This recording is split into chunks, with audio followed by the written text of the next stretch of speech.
Ford Maverick, don't be fooled. And well, this is an episode on really don't be fooled in general on all Ford products because, well, just recently, what's turning out to be slowly turning into a big media source because, well, the Velocity channel is actually picking up hundreds of thousands, if not millions of views. So I'm expecting their most recent video to do the same.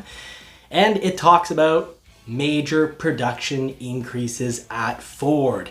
And the title is, basically Ford Maverick, all the problems are solved. And I don't necessarily think, I don't want you all to get fooled. There is no miracle solution. And I'm going to get into that as soon as I put the pedal to the metal. I'm Johnny from Johnny's Car Care and Reviews. And if you like the style of video that I make, or if you find the information just useful, please hit that like button and also subscribe so you don't miss out. So tonight is all about Ford Maverick, all Ford models, and not getting fooled. We're going to talk about Ford's new system in the US and actually tried and true in Canada, and that's the whole turn or burn and earn. So you turn over the vehicle and you earn more vehicles. This has been going on for years in Canada, and it's new to the United States. So I've got some insider information to share about that because that is actually real news. That's not 6 months or a year old. That's just being rehashed and, presented as if it's gonna fix everything on the Maverick. So yes, I am, as you can see, a little agitated this evening because, well, some YouTubers or some YouTube videos, they're not actually YouTubers when they don't show their face, but this Velocity channel, never see the person's face. I think it's a foreign, possibly, I don't know if it's I think I heard it was a foreign company making videos. And anyways, they title things that are just completely inaccurate. They talk about Ford Maverick production, that basically, if you watch the video, you'll see that they're saying that it's really gonna be all completely resolved because of Blue Oval City.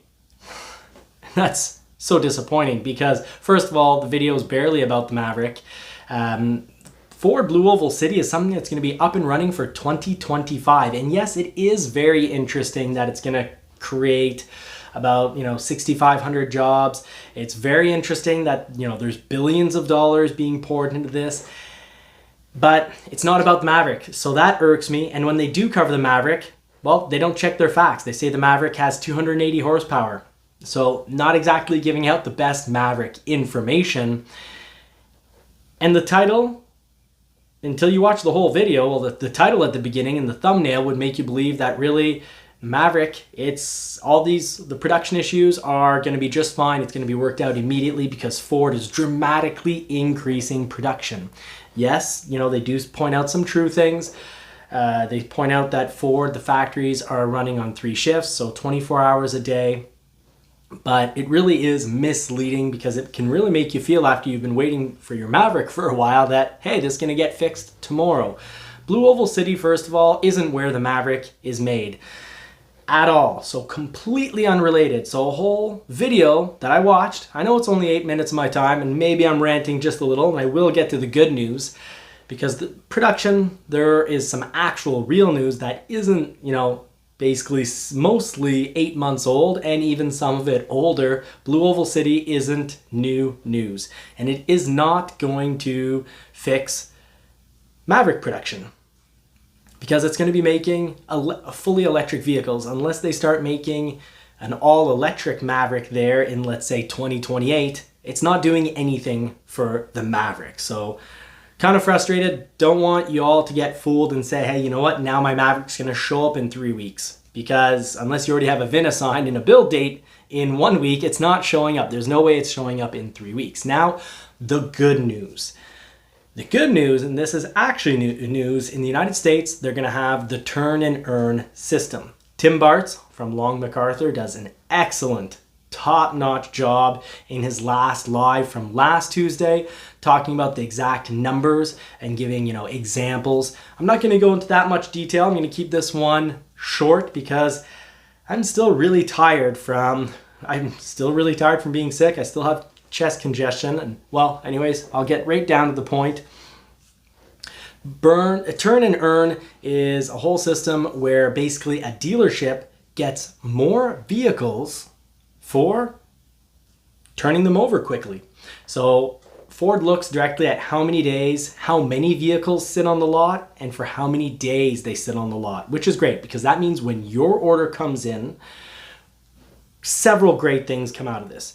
And I want to clarify something that's really important. Ford is continuing to build your orders. They're not just going to be getting all sorts of inventory. They're still going with the COVP system. And in case you don't know what the COVP system is, I'll let you know right after explaining this one.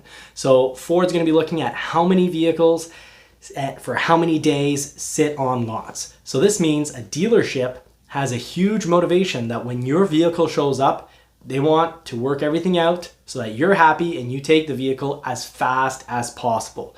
They don't want to mess around because that's going to affect how many vehicles they get in the future, because Ford will reward the dealers by sending them more, not inventory, more of your orders to that dealer, and in some cases inventory when they can't build orders, but they still have build capacity. Well, they're not going to shut down the factory and do nothing. They're going to build some vehicles and send the occasional inventory here and there. But whether it's inventory or whether it's our orders, customer orders, Ford's looking how many days that sits on the lot.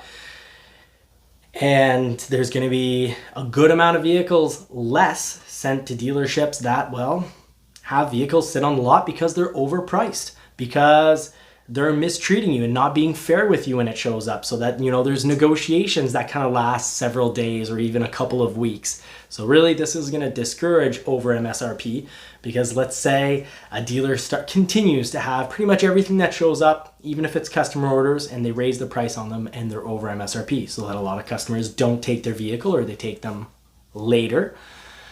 Well, the result is going to be that Ford looks at this dealership. You have clearly, and it's logical. They look and it's like, well, you know what? You've got many vehicles that have been on your lot for many weeks now. Clearly, you don't need any more.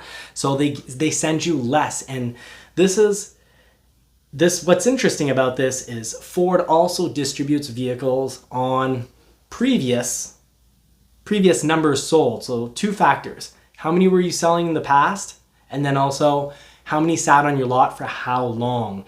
So the more you play this over MSRP game, starting basically now, well, historically, as time progresses, the less number of vehicles you get, and then it kind of snowballs, because as time goes, you're getting less and less vehicles if you continue to do over MSRP. And then further on in the future, we gave you less vehicles and they still sat around on your lot. So, well, I guess we'll send you now less. So that's a real generalization of what goes on, because there's actually some kind of complex math behind all that, but that is the overall outcome. So this is great because it's going to help really control some markups, and it's also going to help keep dealers on a leash when it comes to vehicles showing up and them announcing you that it's a great deal because it's only 5,000 MSRP over. So really good effort on Ford's part, and I suspect this will work. Maybe not perfectly, but it'll definitely help bring down some of those MSRPs, help bring down some of the horror stories that we're hearing. Why? Why do I think this? Because it's worked in Canada. Canada, markups haven't been that bad. Markups on clients' orders have been relatively rare. You know, you can pull a fast one maybe as a dealer from time to time, but overall, if you do this, you just keep getting less and less vehicles, which even if you are selling them over MSRP, the overall effect of getting slowly less and less vehicles is something that dealers definitely want to avoid. So, you know, that works. And of course, I just want to mention that public shaming always works. You can always, if a dealer tries to have your order and tell you it's going to be 10,000 over MSRP, call Ford, call customer service, give them a chance to deal with it. And you can always go down the internet public shaming way, because that worked on a Corvette that was $90K over window. This was just last week. Corvette goes on sale at the beginning of the week for a new one for $90K over MSRP. And while the internet got to work, publicly shamed them, and then great news, by the end of the week, they stopped pulling that trick and have brought the price on that Corvette way down. So that's what I had to say about the Maverick this evening. And it's not just about the Maverick, it's going to benefit all Ford models because it's going to be getting applied to all Ford models. So I think we've got some good news coming in the pipeline because whereas that might not increase production, that will help get us our vehicles at the correct price and get more vehicles to good dealers that have good business practices and treat us right. So I talked about in the last week's live, which I'm really sorry, the camera, YouTube was telling us it was live in the top left corner, but the whole video we're at 0 viewers, 0 comments. And I just did the show anyways because I figured, well, must be posting the wrong thing. In the end, it was a live that wasn't live, so really sorry. This Friday, we'll try to work that out. We might even be going with a new live content provider. It'll, of course, still be on YouTube, but it's a new app. But in that video, I really, did go a little bit more at length on this. But it is worth noting that Ford Maverick production near the end of 2022 production, so let's say the month of October, production is going to be, it's possibly going to be around 4,000 units produced. And in that case, I definitely could think that production will increase, probably even maybe double, because some months were played around 8,000 units. And Jim Farley, the CEO, did mention that in early 2023, the microchip crisis would really basically start to be much less of an issue. So I do believe that 8 to even 11,000 Mavericks is something that we can hope for let's say the month of maybe March or April. So let's hope that production goes up. And you know what? I'm still suspecting, I'd say there's very good chances that the first month or even 2 of Maverick production might just be about focusing in on the conversion models. So 2022s that are turning into 2023s, because this is what Ford has done for the Lightning, the Bronco, and we'll have to see. But basically, they didn't announce it that they're not taking new orders on the Mach-E from recollection, but they have to go through the list in order anyway. So whether the first month or 2 of Maverick is reserved for building conversion Mavericks or not, the result ends up being the same, except if you already have a conversion, well, no simple builds sneak in front of you, as we've seen with the Bronco.